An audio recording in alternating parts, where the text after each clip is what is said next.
Hello everyone, my name is Caroline Nettle and I am going to do the reading for Soulfully Connecting for the month of June, and I really hope this is finding you well and happy and well looked after. I know the energy has been very crazy recently. It's been very turbulent and up and down, and lots of things have been happening out there in the real world, as they say, which have, caused many people to go into fear. I certainly know a lot of my clients are saying that it's just sometimes a little bit too much to bear. So I really want to say with this reading, just take time out and, go within and trust yourself first. And don't always trust everything that you read or see on the news or hear from your best friend or whatever it is. It's really about now discerning what's true for you and working with the information that you've got. So I'm going to just give you that little note. And then I'm going to pull, like I normally do, one card for every week and see what the angels have got to say to you for June. So that's the first week, second week, third week, and fourth week. Oh, they're great cards this week. So as the summer comes, of course, everybody smiles a little bit more. Although I do hear from some of my depressed friends that when the sun comes out, it's harder to be happy because you feel like you should be happy. So if anyone out there is listening to this and suffering from any form of depression, please know that it can get better. And I'm certainly happy to help you with that. It's something I seem to be quite good at helping people with if you would like to look at body talk sessions. So my website is spiritualgrowthtools.co.uk. Any emotional, physical problems, then just go and have a look. Okay, so the cards that I've pulled are really interesting. So Indriel, you are a light worker. God needs you to shine your divine light and love like an angel upon the earth and all of its inhabitants. So let's talk to that a little bit first. So the angels are asking that it's not always the big things that you do that make the biggest difference. So they're asking that you consider doing maybe many small things that can actually make a difference in other people's lives. So for example, a nice smile as you're giving your money to the lady at the checkout in the supermarket, or opening a door for a little old lady, or the things that our forefathers would have called common manners, which seem to be lacking a little bit in our society today, and allowing people to cut in front of you if that's what they have to do without getting cross. But the message for this is like to the people that are watching this and this resonates with, and I feel like there's quite a high percentage of the people that are viewing this do resonate with this. Being a light worker just means that you're trying to raise the vibration of the planet, and one of the best ways of doing that is raising your own vibration. And there's many, many, many ways to do that, including diet, really looking in your closet, emotional closet, and getting rid of anything that's holding you back.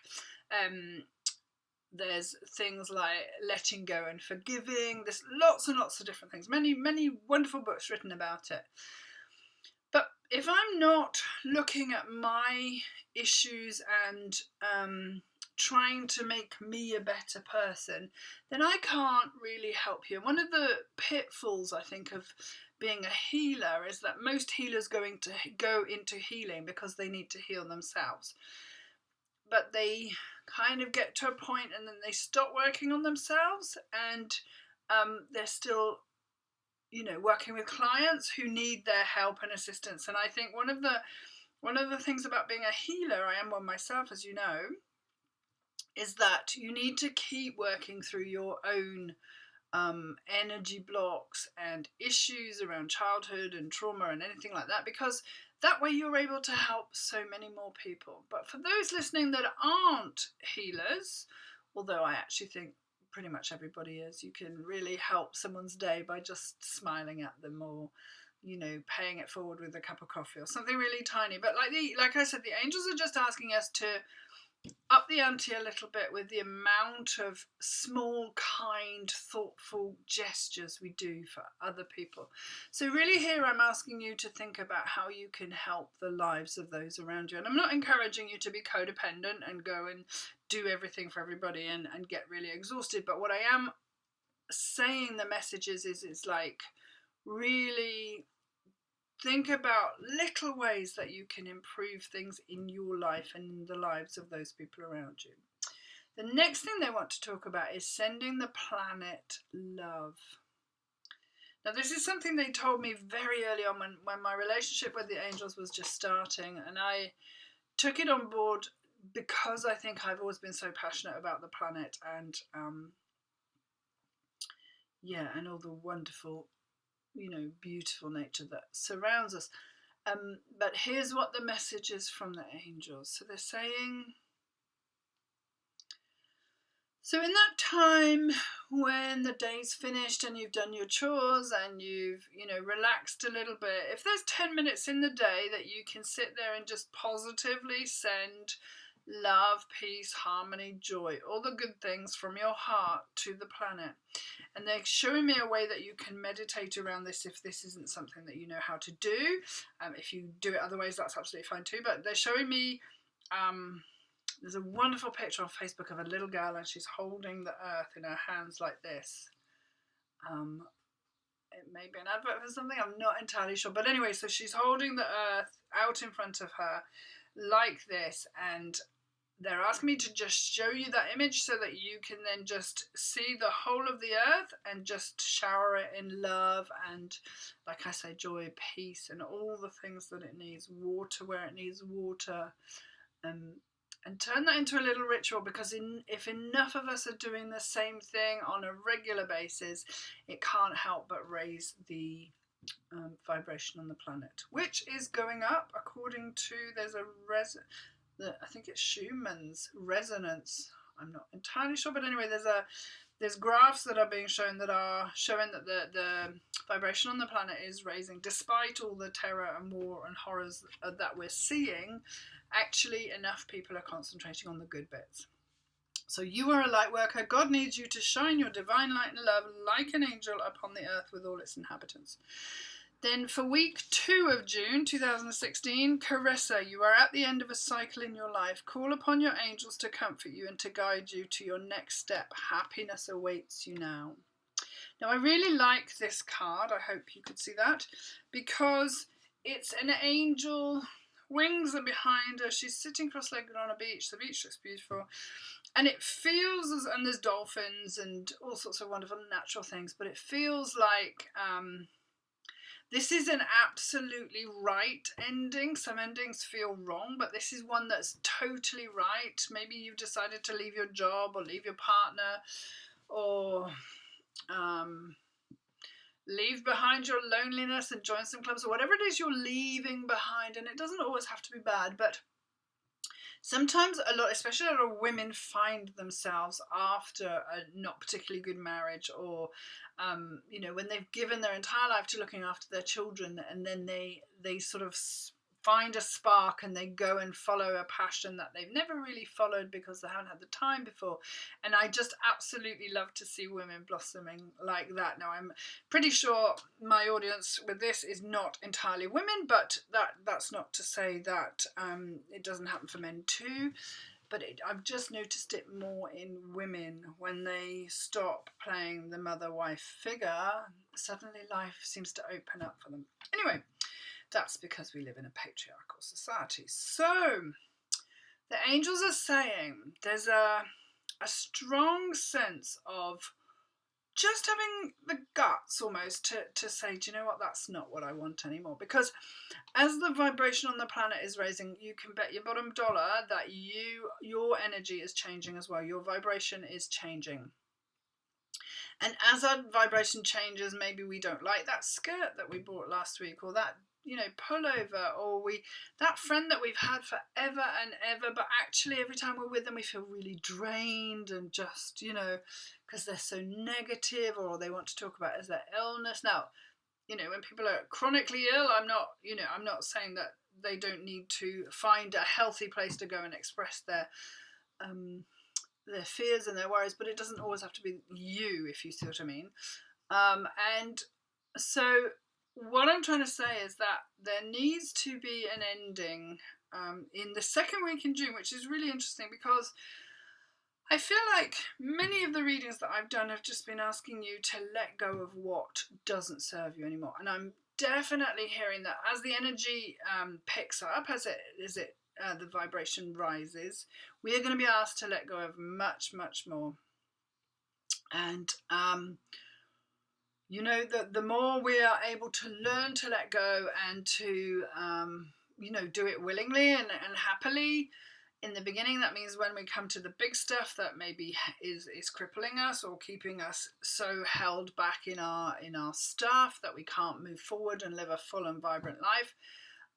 When it comes to really putting a magnifying glass and focusing on that, if we've got into the habit of letting go before, then that becomes a lot easier. So I really feel like they're telling me that there's an ending coming, but it's a really right ending, so it's a good ending, so it's an ending, it's almost like they're saying to you, come on, it's time now. Yeah, I really, yeah. So Grace and Antoinette is week 3 in June to help heal this situation, see the other person's point of view with compassion. And I'm getting very much that this is a card which is highly linked to the card from the week before.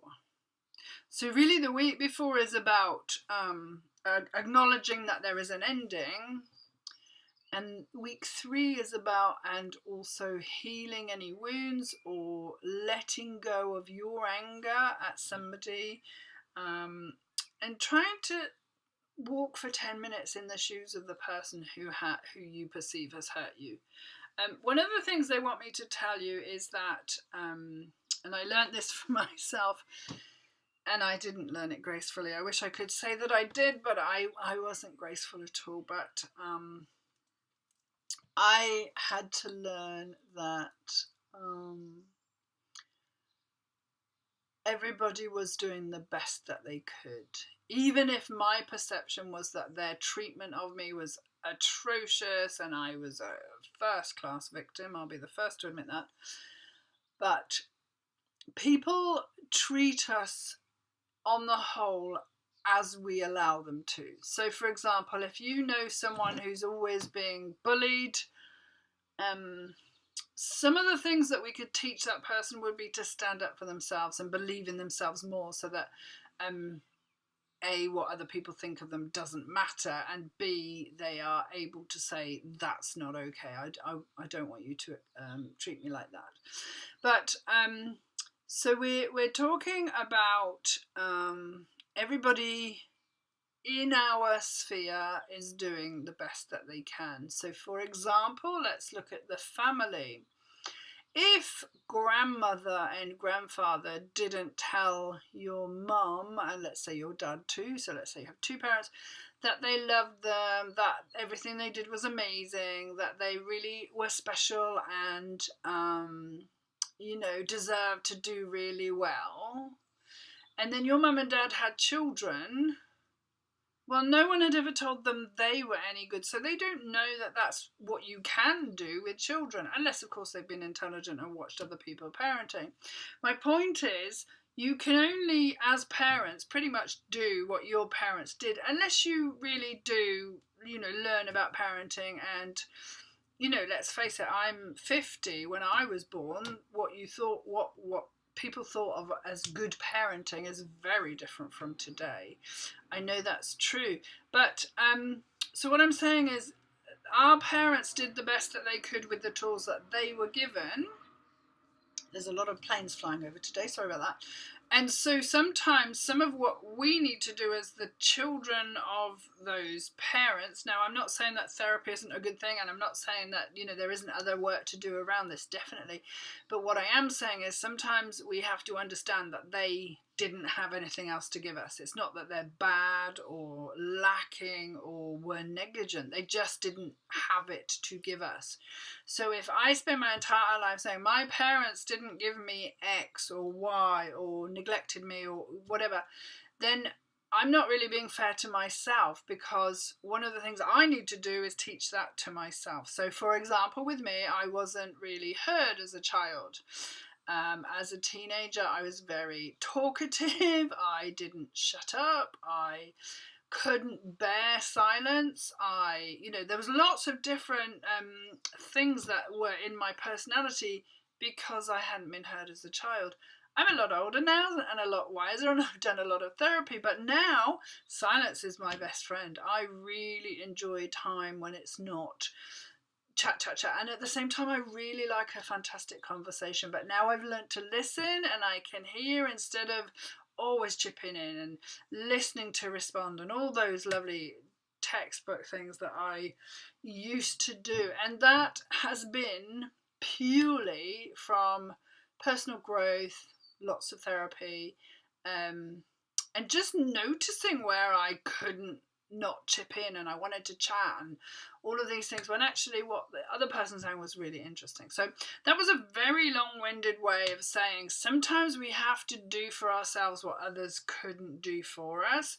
And I'm pretty sure that this coming after the ending is all about really you focusing on what you can do to mend the wounds that you are carrying. Because I can really look back at my parents now and say, they did the best that they could. It was awful. I mean, really lacking. But I look at their parents and I know that they wouldn't have got what they needed to. So my way of breaking the cycle is to work on myself. And in working on myself, I raise the vibration of the planet. So it's all a little bit here and a little bit there, just making life a little bit better. Now,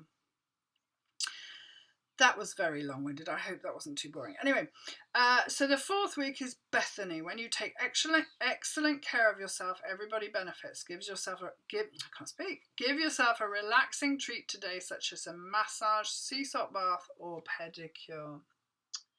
Now that's really interesting to me, because we're saying, right, you're a light worker, you need to help. There's an ending coming and it's a good ending. You need to try and see the other person's point of view if you can, because that will heal the situation and help you more than anything.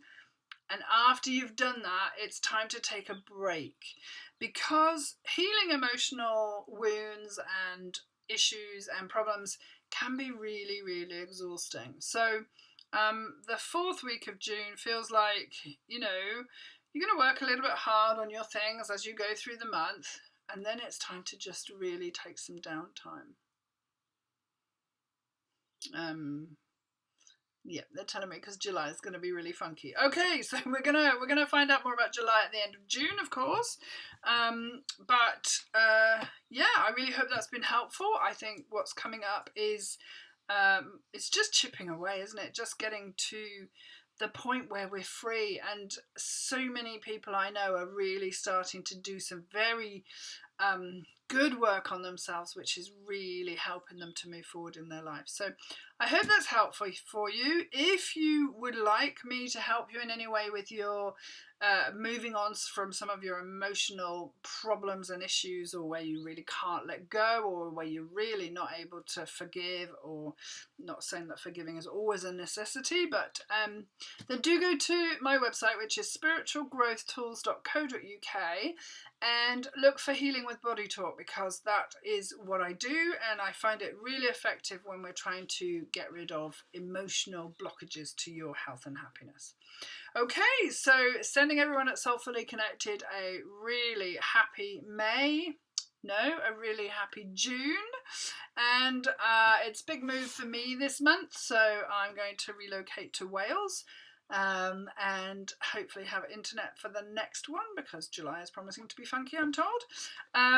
So I send you lots of love and hope this is helpful, and please do let me know if you have any questions, or you'd like to tell me that you're enjoying the readings. That would be great. Okay, bye bye now.